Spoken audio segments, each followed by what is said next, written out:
How to book driving test online in Victoria. Booking your driving test online in Victoria through VicRoads is a straightforward process, but it's important to be well prepared before you begin. First, make sure you meet the eligibility requirements. You must hold a valid learner's permit for the required duration, typically 12 months, and if you're under 21, you need to have completed at least 120 hours of supervised driving, including 20 hours at night.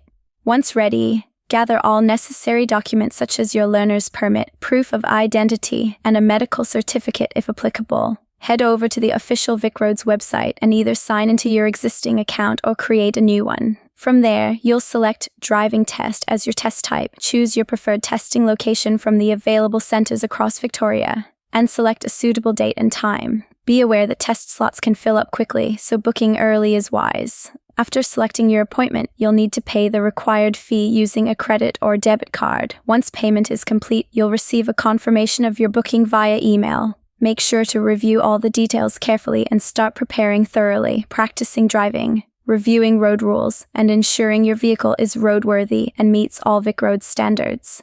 Come test day, arrive at least 15 minutes early with all required documents in hand, ready to demonstrate your skills confidently.